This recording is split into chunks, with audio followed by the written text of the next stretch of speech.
Hello everyone, welcome to my channel. इस video में हम लोग क्लास 12 हिंदी का चौथा चैप्टर अर्धनारीश्वर शुरू करेंगे। तो ये जो चैप्टर है अर्धनारीश्वर, इसके लेखक हैं कौन? रामधारी सिंह दिनकर। तो पहले हम लोग लेखक के बारे में जानते हैं। तो इनका जन्म कब हुआ था? 23 सितंबर 1908। इनका जन्म कब हुआ था? 23 सितंबर 1908। इनका निधन कब हुआ था? 24 अप्रैल 1974। इनका जन्म कहाँ हुआ था? सिमरिया, बेगूसराय, बिहार। माता पिता, तो इनकी जो माता है, माता का नाम मनरूप देवी और पिता का नाम रवि सिंह। इनकी पत्नी का नाम श्यामवती देवी। शिक्षा, प्राथमिक शिक्षा गांव और उसके आसपास। 1928 में मोकामा घाट रेलवे हाई स्कूल से मैट्रिक और 1932 में पटना कॉलेज से बीए ऑनर्स इतिहास। तो इनका जो प्रारंभिक शिक्षा, जो शुरुआती शिक्षा था, वो इनके गांव में ही हुआ था। और उसके बाद 1928 में मोकामा घाट रेलवे हाई स्कूल से ये मैट्रिक किए और 1932 में पटना कॉलेज से बीए किए। तो इनका वृत्ति में दिया गया है प्रधानाध्यापक प्रधानाध्यापक एच ई स्कूल बरबीघा। तो ये एच ई स्कूल बरबीघा में जो है ये प्रधानाध्यापक रहे। उसके बाद फिर सब रजिस्ट्रार, सब डायरेक्टर, जनसंपर्क विभाग एवं बिहार विश्वविद्यालय में हिंदी के प्रोफेसर रहे और भागलपुर विश्वविद्यालय में उपकुलपति रहे और हिंदी सलाहकार के रूप में भी ये काम किए। इनका साहित्यिक अभिरुचि में दिया है क्या? 1925 में छात्र सहोदर में पहली कविता प्रकाशित। तो 1925 में जो है छात्र सहोदर में जो है इनकी पहली कविता प्रकाशित। उसके बाद है देश प्रकाश प्रतिमा में छात्र जीवन में अनेक रचनाएं प्रकाशित। 21 वर्ष की अवस्था में पहली कविता पुस्तक प्रणभंग प्रकाशित। और जब ये 21 वर्ष के थे तब इनकी जो है पहली कविता पुस्तक प्रणभंग प्रकाशित हुई। उसके बाद इनकी कृतियां में दिया गया है प्रमुख काव्य कृतियां। जो काव्य कृतियां वो क्या क्या है? प्रणभंग, रेणुका, हुंकार, रसवंती, कुरुक्षेत्र, रश्मिरथी, नील कुसुम, उर्वशी, परशुराम की प्रतीक्षा, कोगलता और कवित्व, हारे को हरिनाथ। तो ये सब जो है इनकी काव्य कृतियां हैं। और इनकी गद्य कृतियां क्या क्या है? मिट्टी की और अर्धनारीश्वर, संस्कृति के 4 अध्याय, काव्य की भूमिका, वट पीपल, शुद्ध कविता की खोज, दिनकर की डायरी। तो ये सब जो है इनकी गद्य कृतियां हैं। तो इनको पुरस्कार और सम्मान क्या क्या मिला था? तो संस्कृति के 4 अध्याय पर साहित्य अकादमी एवं उर्वशी पर भारतीय ज्ञानपीठ पुरस्कार।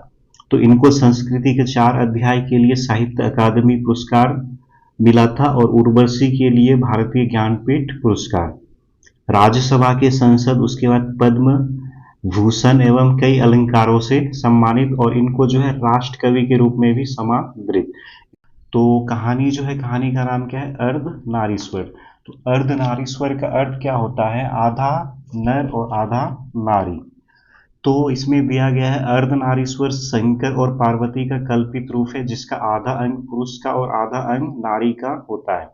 तो अर्धनारीश्वर जो है ये शिव और पार्वती का जो है एक कल्पित रूप है, कल्पना किया गया है, जिसमें आधा अंग जो है वो पुरुष का है और आधा अंग नारी का है। एक ही मूर्ति की 2 आंखें, एक रसमयी और दूसरी विकराल। कि एक ही मूर्ति की 2 आंखें हैं, एक जो है वो रसमयी है, रस भरी है, और दूसरी जो है वो विकराल है।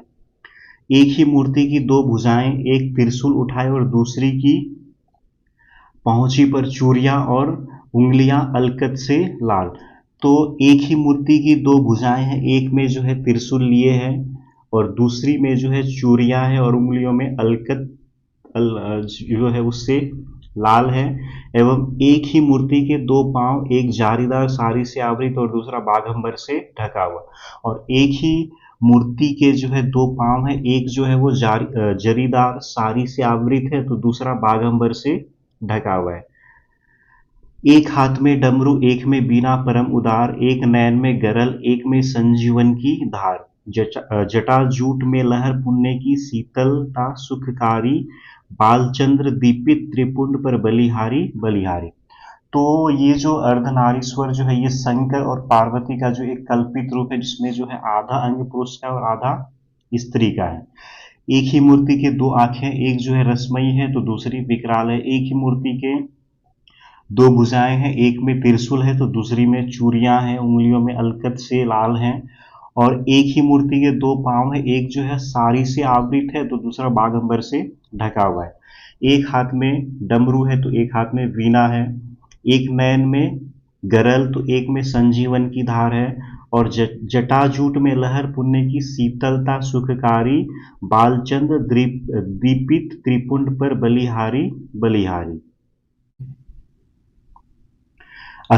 स्पष्ट ही यह कल्पना शिव और शक्ति के बीच पूर्ण समन्वय को दिखाने को निकाली गई होगी, किंतु इसकी सारी व्याप्तियां वहीं तक नहीं रुकती। अर्धनारीश्वर की कल्पना में कुछ इस बात का भी संकेत है कि नर नारी पूर्ण रूप से समान है एवं उनमें से एक के गुण दूसरे के दोष नहीं हो सकते, अर्थात नरों में नारियों के गुण आए तो इससे उनकी मर्यादा हीन नहीं होती, बल्कि उनकी पूर्णता में वृद्धि होती ही होती है। तो ये जो है अर्धनारीश्वर जो ये रूप है, ये जो है शिव और शक्ति के बीच में एक समन्वय को दिखाने के लिए निकाला गया होगा, लेकिन ये जो है सिर्फ इसमें ही सीमित नहीं है। तो अर्धनारीश्वर की जो कल्पना की गई है, इससे हम लोग को इस बात का भी संकेत मिलता है कि नर और नारी जो है वो पूर्ण रूप से समान है, कि नर नारी जो है वो पूर्ण रूप से समान है, दोनों बराबर हैं। एक के गुण दूसरे के दोष नहीं हो सकते। अगर मान लेते हैं कि नर में अगर नारी का गुण आ जाए और नारी में अगर नर का गुण आ जाए तो वो जो है किसी का दोष नहीं हो सकता है, अर्थात नरों में नारियों के गुण आए तो उनकी मर्यादा हीन नहीं होती। अगर नरों में अगर नारियों के गुण आ जाए तो उनकी मर्यादा खत्म नहीं हो जाती है, बल्कि उसकी जो है पूर्णता में वृद्धि होती ही होती है। किंतु पुरुष और स्त्री में अर्धनारीश्वर का यह रूप आज कहीं भी देखने को नहीं मिलता। लेकिन आज जो है हम लोग को पुरुष और स्त्री के बीच अर्धनारीश्वर का ये रूप कहीं भी देखने को नहीं मिलता है। संसार में सर्वत्र पुरुष पुरुष और स्त्री स्त्री, जो ये संसार है इसमें अभी के टाइम में जो है या तो पुरुष है या फिर स्त्री है। नारी समझती है कि पुरुष के गुण सीखने से उसके नारीत्व में बट्टा लगेगा। तो नारी क्या समझती है कि अगर वो पुरुष के गुण सीख लेगी तो उसका जो नारीत्व है वो नारीत्व का जो उसका गुण है वो कम हो जाएगा। इसी प्रकार पुरुष भी स्त्रियोचित गुणों को अपनाकर समाज में स्त्रीण कहलाने से घबराता है, और कोई पुरुष भी जो है वो नारी के गुण को अपनाना नहीं चाहता है और वो नारियों के गुण अपनाकर समाज में स्त्रीण कहलाने से घबराता है। स्त्री और पुरुष के गुणों के बीच एक प्रकार का विभाजन हो गया है तथा विभाजन की रेखा को लांघने में नर और नारी दोनों को भय लगता है। तो अभी के टाइम में जो है क्या हुआ है कि पुरुष और स्त्री दोनों के गुणों का विभाजन हो गया है और दोनों जो है इस विभाजन की रेखा को लांघने से घबराते हैं, डरते हैं। किंतु ऐसा लगता है कि गुणों का बंटवारा करते समय पुरुष ने नारी से उसकी राय नहीं पूछी, लेकिन गुणों का जो बंटवारा हुआ है तो इसमें जो है पुरुष जो है उससे नारी की राय नहीं पूछा, अपने मन से उसने जहां जहां नारी को बिठा दिया। स्वयं तो वो वृक्ष बन बैठा और नारी को उसने लता बना दिया, स्वयं तो वो वृत्त बन गया और नारी को उसने कली मान लिया। तब से बनी रही जहां भी कर्म का कोई क्षेत्र है, अधिकार की कोई भूमि है और सत्ता का कोई सीधा उत्स है, उस पर कब्जा नारी का नहीं नर का माना जाता है। तो नर है विधाता का मुख्य तंतुवाय जो वस्त्र बुनकर तैयार करता है और नारी का काम उस पर छींटे लगाना है। तो नर जो स्त्री और पुरुष के गुणों का जो विभाजन हुआ तो उसमें नर जो है वो नारी से उसकी राय नहीं पूछा और नर जो है उसको नारी को अपनी मर्जी से जहां चाहा उसको बिठा दिया, जैसे चाहा उससे व्यवहार कर लिया। तो स्वयं जो है नर जो है वो क्या बन गया, वृक्ष बन गया और नारी को उसने क्या बना दिया, लता। कि लता को जो है बढ़ने के लिए किसी सहारे की जरूरत होती है तो वृक्ष जो है ये लता को सहारा देता है। स्वयं तो वो वृत्त बन गया और नारी को उसने कली मान लिया। तो नर नर जो है वो स्वयं क्या बन गया, डाली, और नारी को उसने क्या मान लिया, कली। तब से धूप जो है वो पुरुष है और चांदनी नारी है। ग्रीष्म नर है और वर्षा मादा है। विचार पति है और भावना पत्नी है। जहां भी कोई कर्म का क्षेत्र होता है या फिर अधिकार का क्षेत्र या फिर भूमि या फिर कोई सत्ता का क्षेत्र होता है तो उसमें नारी का कब्जा नहीं होता, उसमें नर का कब्जा माना जाता है, नर का अधिकार माना जाता है। तो नर है विधाता का मुख्य तंतुवाय जो वस्त्र बुनकर तैयार करता है। तो नर जो है वो विधाता का तंतुवाय का अर्थ होता है बुनकर, जो वस्त्र को बुन करके तैयार करता है, और नारी का काम सिर्फ उस पर छींटे लगाना है। हल चलाने वाला बलशाली किसान जो मिट्टी तोड़कर अन्न उपजाता है, नारी का काम दोनों को अछोड़ना पछोड़ना है। तो नर जो है वो कुदाल चलाने वाला बलशाली किसान जो मिट्टी को तोड़कर उससे अन्न उपजाता है, और नारी का काम उसको अछोड़ना पछोड़ना, उससे जो फसल आता है उसका साफ सफाई करना। नर है नदियों का वैगम्य प्रभाव, तो नारी उसमें लहर बन करके गिरती और उठती है। सिंहासन तो वस्तुतः राजा के लिए होता है, रानी उसके वामांग की शोभा मात्र है। तो सिंहासन जो है ये राजा के लिए होता है, रानी सिर्फ उसकी शोभा मात्र होती है। सत्य है राजा की ग्रीवा और विशाल वक्षोदेश, रानी उन पर मंदार हार बनकर झूलने के लिए है। तो राजा का जो गर्दन है ग्रीवा है, विशाल वक्षोदेश है, और रानी जो है उस पर मंदार के फूल से बनी हार की तरह झूलती है। राजा काया है और रानी छाया के प्रतीक है। तो राजा जो है वो शरीर है और रानी जो उसकी सिर्फ परछाई है। सत्य का साकार रूप तो राजा ही होता है, रानी है कल्पना की रंगीन जाली और सपनों की मीठी मुस्कान, जो जीवन में उतरती है तो वाह वाह और नहीं उतरती है तो वाह वाह, कहावत चल पड़ी है। पुरुष एनेच दिवसेर ज्वाला तप्त रौद्रदाह, कामिनी एनेच यामिनी शांति स्मृन वरिवा। तो इसका जो है अर्थ होता है कि दिवस की ज्वाला, जो दिन की जो ज्वाला है और जो तप्त धूप है, ये पुरुष की लाई हुई चीजें हैं, और स्त्री जो है वो कामिनी तो अपने साथ सिर्फ यामिनी और शांति लेकर के आती है। किंतु कवि की जो ये कल्पना ये बिल्कुल झूठी है। यदि आदि मानव और आदि मानवी आज मौजूद होते तो ऐसी कल्पना से सबसे अधिक उनको आश्चर्य होता। तो कवि ने जो ये कल्पना किया है ये बिल्कुल झूठ है। अगर आदि मानव अगर वो जीवित होते तो उनको ये सब देख करके बहुत आश्चर्य होता, और वे कदाचित कहते भी कि आपस में धूप और चांदनी का बंटवारा हमने नहीं किया। कि अगर वो आज होते तो वो खुद आश्चर्यचकित हो जाते और वो खुद सोचते कि हमने जो है ना तो धूप और चांदनी का बंटवारा किया है, हम तो साथ साथ जन्मे थे, तथा धूप और चांदनी में, वर्षा और आतप में साथ ही घूमते भी थे। कि हम जो थे वो साथ साथ जन्मे थे, हम चाहे धूप हो या फिर चांदनी हो या फिर वर्षा हो, हम साथ साथ घूमते थे, बल्कि आहार संचय को भी हम साथ साथ ही निकलते थे। और हम जो है आहार संचय में भोजन की तलाश में साथ साथ निकलते थे, और अगर कोई जानवर हम पर टूट पड़ता तो हम एक साथ उनका सामना भी करते थे, और अगर कोई जानवर हम पे हमला कर देता था तो हम उसका एक साथ सामना भी करते थे।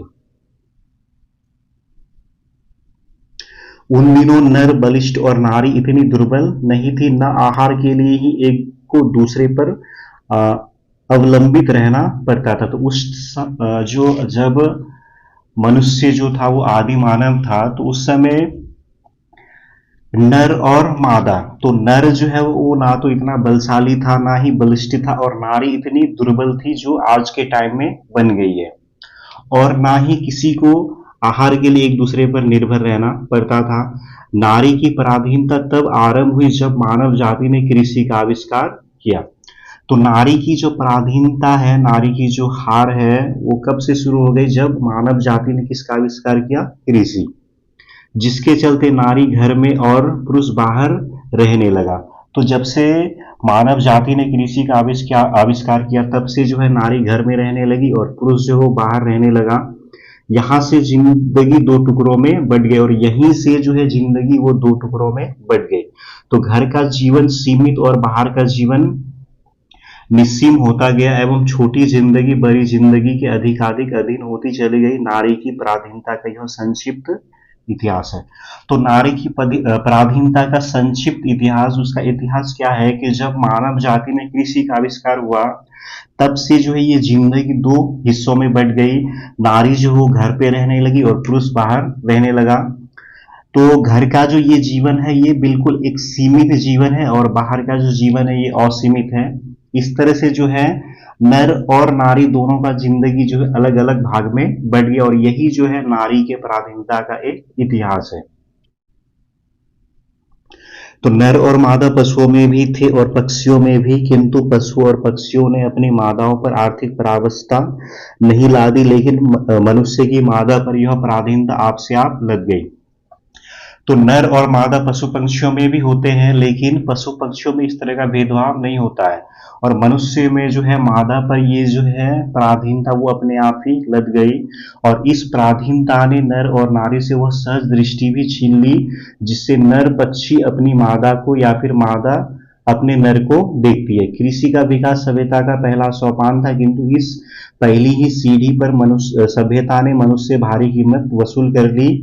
आज प्रत्येक पुरुष अपनी पत्नी को फूलों सा आनंदमय भार समझता है और प्रत्येक पत्नी अपने पति को बहुत कुछ उसी दृष्टि से देखती है जिस दृष्टि से लता अपने वृक्ष को देखती है। तो मानव में मनुष्यों में जो है कृषि का विकास ये सभ्यता का पहला सोपान था, लेकिन इससे मनुष्यों को एक भारी कीमत चुकाना पड़ा। इसमें जो है नारियों का जो है जितना भी अधिकार था वो खत्म कर दिया गया। नारी जो है वो पुरुष के अधीन हो गई और नारी जो है वो पुरुष पे निर्भर रहने लगी। जैसे कि एक वृक्ष एक लता जैसे अब वृक्ष को देखती है, ठीक उसी तरह से कि जो है नारी वो पुरुष को देखती है कि नारी जो है वो पुरुष पर ही निर्भर रहती है। जैसे कि लता वृक्ष पर निर्भर रहती है, लता को बढ़ने के लिए वृक्ष के सहारे की आवश्यकता होती है, ठीक उसी तरह से नारी को भी नर की आवश्यकता होती है। इस पराधीनता के कारण नारी अपने अस्तित्व की अधिकारिणी नहीं रही और ये जो पराधीनता है नारी से उसका अस्तित्व उसका अधिकार छीन लिया। उसके सुख और दुख, प्रतिष्ठा और अप्रतिष्ठा, यहाँ तक कि जीवन और मरण उसकी मर्जी पर टिकने लगा। तो इससे जो है नारी का सुख दुख, उसका प्रतिष्ठा और प्रतिष्ठा, यहाँ तक कि उसका जो जीवन है और मरण है वो भी पुरुष की मर्जी पर टिकने लगा।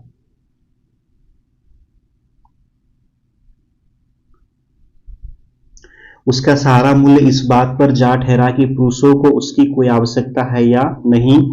इसी से नारी की पद मर्यादा प्रवृत्ति मार्ग के प्रचार से उठती और निर्वृत्ति मार्ग के प्रचार से गिरती रहती है। जो प्रवृत्ति मार्गी हुए उन्होंने नारी को गले लगाया, किंतु जीवन से वे आनंद चाहते थे और नारी आनंद की खान थी। तो स्त्री का जो है, नारी का जो है जितना भी उसका सुख दुख, उसका अधिकार, उसका अस्तित्व जो है ये सब का सब पुरुष पे निर्भर रहने लगा। और जो इसी से जो है नारी का पद मर्यादा जो है वो प्रवृत्ति मार्ग के प्रचार से उठती है और निर्वृत्ति मार्ग के प्रचार से गिरती है। प्रवृत्ति मार्ग क्या होता है? जो गृहस्थ जीवन होते हैं उसको बोलते हैं प्रवृत्ति मार्ग, और निर्वृत्ति मार्ग होता है जैसे कोई सन्यास ले लेता है तो उसको घर से द्वार से अपना पत्नी बच्चे से कोई मतलब नहीं होता है। तो जो प्रवृत्ति मार्गी हुए वो नारी को गले लगाया, वो नारी को अपने साथ रखा, क्योंकि उसको अपने जीवन में आनंद चाहिए था और नारी जो है वो आनंद की खान होती है। किंतु जो निकले उन्होंने जीवन के साथ नारी को भी अलग ढकेल दिया, किंतु नारी उनके किसी काम की चीज नहीं थी। और जो निर्वृत्ति मार्ग निकले उन्होंने जो है नारी को अपने जीवन से अलग कर दिया, क्योंकि नारी उसके जीवन में किसी भी काम की नहीं थी। प्राचीन विश्व में जब व्यक्तिगत मुक्ति की खोज मनुष्य जीवन की सबसे बड़ी साधना माने जाने लगी, तब झुंड के झुंड विवाहित लोग संन्यास लेने लगे और उनकी अभागिनी पत्नियों के सिर पर जीवित वैधव्य का पहाड़ टूटने लगा। तो प्राचीन काल में जो है मनुष्य की मुक्ति का जब खोज हुआ तो उसमें माना जाने लगा कि जो है साधना ही मनुष्य की मुक्ति का एक साधन है। तो इससे जो है विवाहित जो लोग थे वो बहुत सारे लोग संन्यास लेने लगे और इससे उनकी जो पत्नियां थी वो उसके पति के रहते ही वो विधवा की जैसी हो गई। जरा उन आंसुओं की कल्पना कीजिए जो उन अभागिनियों की आंखों से बहते होंगे जिनके पति परमार्थ लाभ के लिए उनका त्याग कर देते।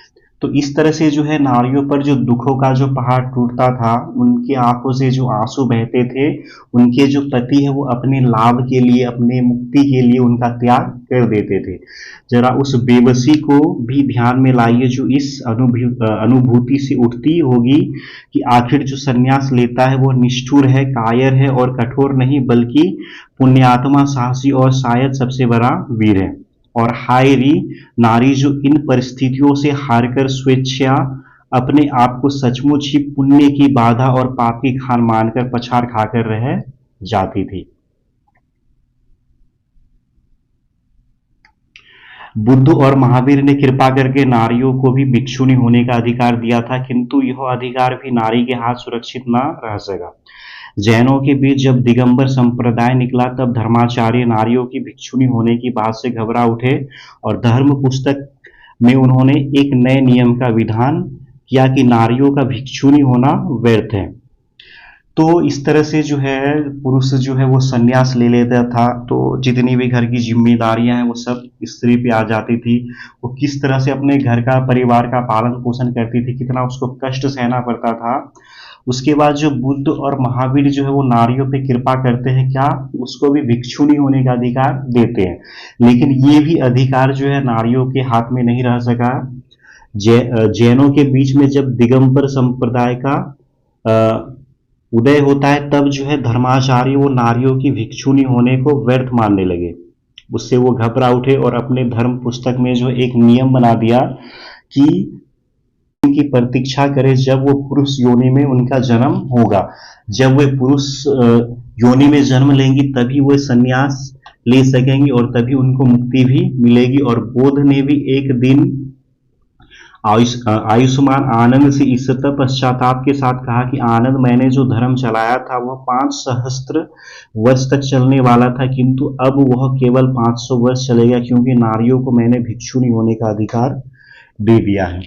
तो जैनों में जब दिगंबर संप्रदाय का उदय हुआ तो उस जो धर्म गुरु थे उन्होंने एक नियम बना दिया कि नारी जीवन में जो है किसी भी नारी को मुक्ति नहीं मिल सकती, उसको घर में रह करके दान पुण्य करना चाहिए और उसको इंतजार करना चाहिए पुरुष योनि में जन्म लेने का, तभी वो जो है संन्यास ले सकेंगी और तभी उनको मुक्ति मिलेगी। और बुद्ध ने जो है अपने शिष्य से कहा था, उस बुद्ध के जो शिष्य थे उसका नाम था आनंद। तो आनंद से जो है कहते हैं, बुद्ध पश्चाताप के साथ कहते हैं कि मैंने जो ये धर्म बनाया है ये 5 सहस्त्र सालों तक चलता, लेकिन जब मैंने नारियों को भिक्षुणी होने का अधिकार दे दिया तो ये सिर्फ 500 वर्ष तक ही चलेगा।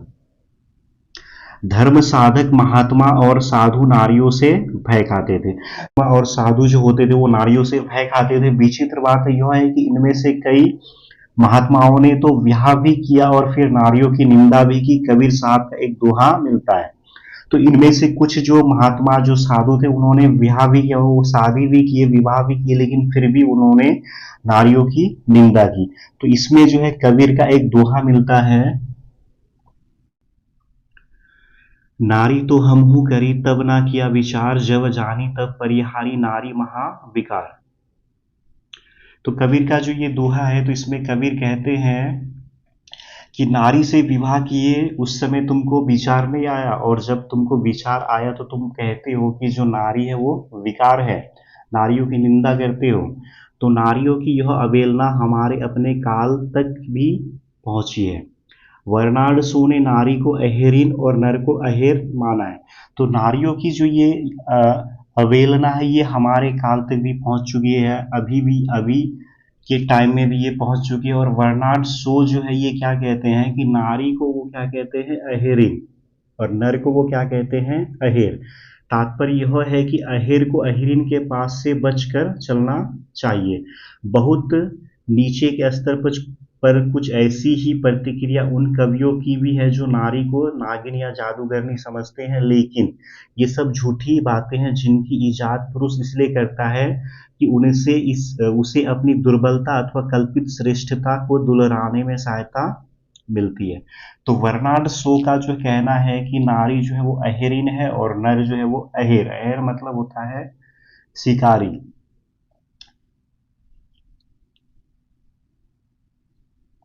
कि इस बर्नार्ड शो का कहना था कि नर को जो है वो नारियों से बच करके चलना चाहिए। और बहुत नीचे स्तर की कुछ और भी कवियों की जो है प्रतिक्रियाएं हैं कि किसी ने कहा है कि नारी जो है वो नागिन है, जादूगरनी है, इससे बच करके चलना चाहिए। तो ये सब जो है ये झूठी बातें हैं और इनकी इजाद पुरुष इसलिए करता है कि उसको अपना दुर्बलता को छिपाना है, इसलिए वो इस तरह की बातों का इजाद किया। असल में विकार नारी में भी है और नर में भी। तो विकार जो है ऐसा नहीं है कि सिर्फ नारी में है, ये दोनों में है, नर और नारी दोनों में ही है। नाग और जादूगर के गुण भी नारी में कम, पुरुष में अधिक होते हैं। और ये जो गुण है जादूगर, नाग, तो इसका गुण नारी में कम, ये पुरुषों में ज्यादा होता है, क्योंकि आखेट तो मुख्यतः पुरुष का ही स्वभाव है। तो शिकार जो है ये किसका स्वभाव होता है? पुरुष का। तो इसमें जादूगर और नाग का गुण जो है अधिक नारियों से अधिक पुरुषों में होता है। इन सबसे भिन्न रविंद्रनाथ प्रसाद और प्रेमचंद जैसे कवियों और रोमांटिक चिंतकों में नारियों का जो रूप प्रकट हुआ वह भी उसका अर्ध नरेश्वरी रूप नहीं है। प्रेमचंद ने कहा है कि पुरुष जब नारी के गुण लेता है तब वो देवता बन जाता है। तो उसके बाद जो और कुछ कवि जैसे कि रविंद्रनाथ प्रसाद, प्रेमचंद, इन कवियों का भी कहना है, जो ये कहते हैं तो वो अर्धनारीश्वर का रूप नहीं है। और प्रेमचंद का क्या कहना है कि पुरुष जब नारी के गुण सीखता है तो वो देवता बन जाता है, लेकिन अगर कोई नारी किसी पुरुष का गुण सीखती है तो वो राक्षसी हो जाती है। इसी प्रकार प्रसाद जी की ईरा के विषय में यदि यह कहा जाए कि ईरा वह नारी है जिसने पुरुषों के गुण सीखे हैं, तो निष्कर्ष यही निकलेगा कि प्रसाद जी भी नारी को पुरुष के क्षेत्र से अलग रखना चाहते थे। तो ईरा जो है ये एक ग्रंथ है कामायनी। इसमें जो है ईरा एक स्त्री है जो पुरुषों के गुण सीखती है, और जो है प्रसाद जी जो कहते हैं कि नारी और पुरुष ये दोनों को जो है अलग रखना चाहते हैं। इससे प्रसाद जी के विचार आते। और रविंद्रनाथ का कहना है कि नारी यदि नारी है, सुधु सुधु धरनीर शोभा सुधु आली, सुधु भालोबासा सुधु सुमधुर छले, सतरूप भंगी माय पलके पलके फुटाए जराए भंके बेधे हेसे केदे, सिवाय सुहागे छेपे चेपे थाके सदा, तबे तार सार्थक जन्म की होइवे कर्म कृति वीर्यबल शिक्षा दीक्षा तार। तो रविंद्रनाथ जो है इनका कहना है कि नारी की सार्थकता उसकी भंगिमा के मोहक और आकर्षक होने में है, केवल पृथ्वी की शोभा, केवल आलोक, केवल प्रेम की प्रतिमा बनने में है। तो नारी की जो सार्थकता है वो सिर्फ मोहक देखने में, सुंदर देखने में, आकर्षक देखने में है, पृथ्वी की शोभा और प्रेम की प्रतिमा बनने में है। वो कर्म कृति वीर्यबल शिक्षा दीक्षा ये सब लेकर के वो क्या करेगी? तो मेरा अनुमान है कि ऐसी परिस्थितियों को ललनाएं अभी भी बुरा नहीं मानती। तो इसमें जो है जो कवि है, लेखक है, वो कहते हैं कि ये सब जो है सुनकर के जो है स्त्रियां वो बुरा नहीं मानती है। सदियों की आदत और अभ्यास से उनका अंतर्मन भी यही कहता है कि नारी जीवन की सार्थकता पुरुष को रिझाकर रखने में है। तो स्त्रियों को भी यही लगता है कि नारी जीवन जो वो सिर्फ पुरुष को रिझाने में ही है, और ये सुनना उनको अच्छा भी लगता है कि नारी स्वप्न है, नारी सुगंध है, और नारी पुरुष की बाह पर झूलती हुई जूही की माला है, नारी नर के वक्ष स्थल पर मंदार का हार है। तो स्त्रियों को भी ये सब सुनना अच्छा लगता है कि नारी जो है वो उसके पुरुष के वक्ष स्थल पर जो है मंदार का एक सिर्फ हार है, और वो पुरुष को रिझाने के लिए उसका जन्म हुआ है। किंतु यही वो पराग है जिसे अधिक से अधिक उड़ेलकर हम नवयुग के पुरुष नारियों के भीतर उठने वाले स्वातंत्र के स्फुलिंगों को बंद रखना चाहते हैं। अभी सप्तकाल समाप्त हो गया है। अब नारी विकारों की खान और पुरुष की बाधा नहीं मानी जाती है। यति का अर्थ होता है क्या? तपस्वी। तो जो है अब तपस्वियों का जो वो काल था, समय था, वो समाप्त हो गया है। अब जो है नारी पुरुषों की बाधा नहीं मानी जाती है। वह प्रेरणा का उद्गम, शक्ति का स्रोत और पुरुषों की क्रांति की महोषधि हो उठी है। फिर भी नारी अपनी सही जगह पर नहीं पहुंची है।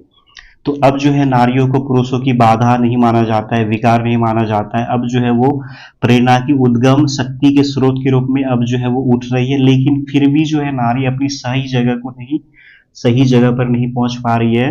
पुरुष नारी से अब यह कहने लगा है कि तुम्हें घर से बाहर निकलने की क्या जरूरत है? कमाने को मैं अकेला काफी हूं, तुम घर बैठो, खर्च किया करो, किंतु इतना ही यथेष्ट नहीं है। तो पुरुष जो अब क्या कहते हैं नारियों से कि तुमको कमाने की क्या जरूरत है, तुमको घर से बाहर जाने की क्या जरूरत है, कि मैं अकेला ही कमाने के लिए काफी हूं, तुम घर में बैठो और खर्च करो। तो नारियों को सोचना चाहिए कि पुरुष ऐसा कहता क्यों है। स्पष्ट है ही इसलिए कि नारी को वो अपनी कीड़ा की वस्तु मानता है। तो नारियों को भी ये सोचना चाहिए कि पुरुष ऐसा क्यों कहता है। तो पुरुष जो है नारियों को सिर्फ एक वस्तु समझता है, कीड़ा आनंद का जो है एक वस्तु समझता है, आराम के समय अपने मनोविद का साधन समझता है। इसलिए वह नहीं चाहता कि आनंद की इतनी अच्छी मूर्ति पर थोड़ी भी धूल या थोड़ी भी धुएं या धब्बा लगे। नारी और नर एक ही द्रव्य की ढली दो प्रतिमाएं हैं। आरंभ में दोनों बहुत समान थे। आज भी प्रत्येक नारी में कहीं ना कहीं कोई एक प्रच्छन्न नर और प्रत्येक नर में कहीं ना कहीं एक छिन्न नारी छुपी हुई है। किंतु सदियों से नारी अपने भीतर के नर को और नर अपने भीतर की नारी को बेतरह दबाता आ रहा है। परिणाम यह है कि आज सारा जमाना ही मर्दाना मर्द और औरताना औरत का जमाना हो गया है। तो नर और नारी जो है वो एक ही द्रव्य की दो प्रतिमाएं हैं। आरंभ में तो दोनों समान थे। जब आदि मानव थे तो तब दोनों समान थे। लेकिन अभी जो है क्या हो रहा है कि हर नारी जो है अपने अंदर के पुरुष को दबा करके रखती है, और जो है नर अपने अंदर स्त्री को दबा करके रखती है। और इसका परिणाम ये है कि आज ये पूरा का पूरा जो संसार है वो या तो मर्दाना है या फिर औरताना हो गया है। पुरुष इतना कर्कश और कठोर हो उठा है कि युद्धों में अपना रक्त बहाते समय यह ध्यान ही नहीं रहता कि रक्त के पीछे जिनका सिंदूर बहने वाला है उनका क्या हाल होगा। तो पुरुष जो है इतना कठोर हो उठा है कि युद्धों में जाने से पहले वो थोड़ा सा भी नहीं सोचता है कि अगर युद्ध में अगर हम मारे जाएंगे तो मेरे पीछे जो सिंदूर लगाती है मेरी जो पत्नी है उनका क्या हाल होगा। इसकी फिक्र और ना सिंदूर वालियों को ही इसकी फिक्र है कि और नहीं तो उन जगहों पर तो उनकी राय खुले जहां सिंदूर पर आफत आने की आशंका है। और नारियों को भी इसकी कोई फिक्र नहीं है, उसमें भी वो कुछ नहीं बोलती है। कौरवों की सभा में यदि संधि की वार्ता कृष्ण और दुर्योधन के बीच ना होकर कुंती और गांधारी के बीच हुई होती तो बहुत संभव था कि महाभारत ना मचता। कि अगर महाभारत का जो युद्ध हुआ वो किसके बीच में हुआ था? कौरव और पांडव। अगर उसके बारे में जो है कृष्ण और दुर्योधन ना बात करके अगर कुंती और गांधारी अगर बात करती तो हो सकता था कि महाभारत नहीं होता। किंतु कुंतियां और गांधारियां तब भी निश्चेष्ट थी और आज भी निश्चेष्ट है। बल्कि द्वापर से कली काल तक पहुंचते पहुंचते वे अपने भीतर की नरता का और भी अधिक दलन कर चुकी है। तो नारियों को भी इससे कोई फर्क नहीं पड़ता है, वो चुपचाप है, वो कुछ नहीं कहती है, वो अपना राय नहीं देती है। और द्वापर युग से लेकर के कली युग तक जो है ये मतलब अपने आप को इतना वो कमजोर बना चुकी है कि अपने अंदर का जो उसका जो नरता है, उसमें जो नर का गुण है उसको बिल्कुल ही दबा चुकी है। जहां कहीं फूलों का प्रदर्शन और रेशमी वस्त्रों की हाट है, नारियां अपने मन से वही जमा होती है। कि नारी जो है वो जहां पे फूलों का प्रदर्शन होता है, रेशमी वस्त्र, अच्छे अच्छे कपड़े, तो वहां पे वो जाना पसंद करती है, वहां पे जमा होती है। जिन कांडों से फूल के बाग उजड़ते और रेशमी वस्त्रों के बाजार जलकर खाक हो जाते, उनके संचालन और नियंत्रण का सारा भार उन्होंने पुरुषों पर डाल रखा है। आधी दुनिया उछलने कूदने आग लगाने और उसे बुझाने में लगी हुई है, और आधी दुनिया फूलों की सैर में है।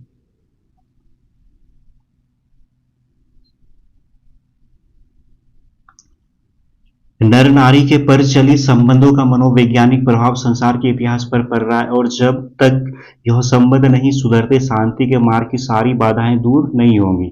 नारी कोमलता की आराधना करते करते इतनी कोमल हो गई कि अब उसे दुर्बल कहना चाहिए। तो नर और नारी के बीच का जो ये संबंध है, इस पे बहुत ही बड़ा इसका असर जो इतिहास पे पड़ रहा है, कि जब तक जो है ये संबंध नहीं सुधरते हैं, तब तक जो है शांति का मार्ग नहीं खुलेगा। और नारी कोमल की आराधना करते करते इतनी कोमल हो गई है कि वो अब जो है दुर्बल हो गई है। उसने पौरुष से अपने आप को बिल्कुल ही अलग कर लिया है। कर्म के बड़े क्षेत्र में पांव धरते ही उसकी पत्तियां कुम्हलाने लगती है, और पुरुष में कोमलता की जो प्यास है उसे नारी भली भांति शांत कर देती है। फिर पुरुष अपने भीतर कोमलता का विकास क्यों करे? हो चुकी है वो अपने अंदर से, जो पुरुष का जो गुण है उसको बिल्कुल वो खत्म कर चुकी है। किसी भी बड़े क्षेत्र में जाने से वो डरती है, और पुरुष जो है वो पुरुष की जो कोमलता की प्यास है वो नारी जो है वो शांत कर देती है। तो इसलिए पुरुष भी समझता है कि हम नारियों का गुण लेकर के क्या करेंगे। इस स्थिति से बाहर निकलने का रास्ता वह नहीं जिसे रोमांटिक कवियों और चिंतकों ने बतलाया है, बल्कि वह है जिसकी ओर गांधी और मार्क्स करते हैं। तो इस स्थिति से बाहर निकलने का रास्ता वो नहीं है जो रोमांटिक कवियों और चिंतकों ने बताया है। इसका मार्ग जो है गांधी और मार्क्स के द्वारा बताया गया है, कि निर्वृत्ति मार्गियों की तरह नारी से दूर भागने की बात तो निरी मूर्खता की बात है, और भोगवादियों के समान नारी को नीरे भोग की वस्तु मानना और भी गलत है। तो निर्वृत्ति मार्ग जो है वो नारी को अपने से दूर रखते, तो ये एक मूर्खता की बात है। और जो भोगवादी है वो नारी को सिर्फ भोग की वस्तु समझते, तो ये भी गलत बात है। नारी केवल नर को रिझाने अथवा उसे प्रेरणा देने के लिए नहीं बनी है। तो नारी का जो है जन्म इसलिए नहीं हुआ है कि वो सिर्फ पुरुष को रिझाए, उसको प्रेरणा दे। जीवन यज्ञ में उसका भी अपना हिस्सा है, और वह हिस्सा घर तक ही सीमित नहीं, बाहर भी है। और जीवन में जो है नर का जितना हिस्सा है, जितना हक है, उतना ही स्त्री का भी है। और उसका जो है हिस्सा वो घर तक ही सीमित नहीं है, वो बाहर भी है।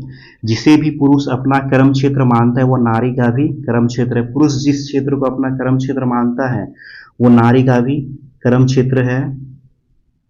नर और नारी दोनों के जीवन का जो उद्देश्य है वो बिल्कुल एक ही है। यह अन्याय है कि पुरुष तो अपने उद्देश्य की सिद्धि के लिए मनमाने विस्तार का क्षेत्र अधिकृत कर ले, और नारियों के लिए घर का छोटा कोना छोड़ दे। तो ये पुरुषों का मनमानी है कि वो नारियों के लिए सिर्फ एक घर का छोटा सा कोना छोड़ दी, और अपने लिए बहुत बड़ा एक क्षेत्र का विस्तार कर लिया। जीवन की प्रत्येक बड़ी घटना आज केवल पुरुष प्रवृत्ति से नियंत्रित और संचालित होती है। और अभी के टाइम में जो है जीवन की जितनी भी बड़ी बड़ी घटनाएं हैं वो सिर्फ पुरुष के द्वारा ही नियंत्रित की जाती हैं। इसीलिए उसमें कर्कशता अधिक, कोमलता कम दिखाई देती है। यदि इस नियंत्रण और संचालन में नारियों का भी हाथ हो तो मानवीय संबंधों में कोमलता की वृद्धि अवश्य होगी। तो इस तरह से जो है, अगर इस यही नहीं, प्रस्तुत प्रत्येक नर को एक हद तक नारी और प्रत्येक नारी को एक हद तक नर बनना भी आवश्यक है। सिर्फ इतना ही काफी नहीं है, प्रत्येक नर को जो है एक हद तक नारी, और प्रत्येक नारी को एक हद तक पुरुष। मतलब नारी को जो है अपने अंदर नर के गुण सीखना चाहिए, और प्रत्येक नर को जो है उसमें नारी के गुण सीखना चाहिए। गांधी जी ने अपने जीवन के अंतिम दिनों में नारीत्व की साधना की थी, और गांधी जी जो थे वो अपने जीवन के अंतिम दिनों में नारीत्व की साधना की। उनकी जो पोती थी वो जो है एक पुस्तक लिखी, उसका नाम है बापू मेरी माँ। दया, माया, सहिष्णुता और भीरुता ये स्त्रियोचित गुण कहे जाते हैं, जैसे कि ममता, दया, सहिष्णुता, ये सब जो है नारियों का गुण कहा जाता है, किंतु क्या इन्हें अंगीकार करने से पुरुष के पौरुष में कोई दोष आने वाला है? अगर इन सब गुणों को अगर पुरुष अगर अपने अंदर लेके आता है तो क्या पुरुष के गुणों में कोई दोष आएगा? बिल्कुल नहीं आएगा। दया, माया और सहिष्णुता ही नहीं, भीरुता का भी एक अच्छा पक्ष है जो मनुष्य को अनावश्यक विनाश से बचाता है। और ये सब जो गुण है मनुष्य को जो है विनाश से बचाता है। उसी प्रकार अध्यवसाय, साहस और सूरता का वर्णन करने से किसी भी नारी का मर्यादा कम नहीं होगा। तो स्त्री को जो है वो नर के गुण सीखना चाहिए और प्रत्येक नर को स्त्री के गुण सीखना चाहिए। अर्धनारीश्वर केवल इसी बात का प्रतीक नहीं है कि नारी और नर जब तक अलग है तब तक दोनों अधूरे हैं, बल्कि इस बात का भी कि पुरुष में नारीत्व की ज्योति जगे और यह कि प्रत्येक नारी में भी पौरुष का स्पष्ट आभास हो। तो अर्धनारीश्वर जो है ये सिर्फ इस बात का प्रतीक नहीं है कि पुरुष के बिना स्त्री अधूरी है और स्त्री के बिना पुरुष अधूरा है, ऐसा बिल्कुल नहीं है। तो अर्धनारीश्वर इस बात का प्रतीक है कि प्रत्येक पुरुष जो है उसमें स्त्री का गुण आना चाहिए और प्रत्येक स्त्री में पुरुष का गुण आना चाहिए। तो ये था कहानी अर्धनारीश्वर।